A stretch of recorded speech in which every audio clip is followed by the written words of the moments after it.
কোন রূপকথার দেশে আমি থাকছি মিলেমিশে, কেন বইছে হাওয়া দক্ষিণ দিকে খুব?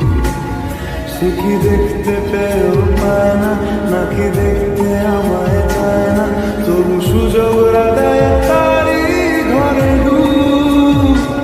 বোঝে না সে, বোঝে না, বোঝে না সে, বোঝে না, বোঝে না সে, বোঝে না, বোঝে না সে, বোঝে না, বোঝে না, বোঝে না।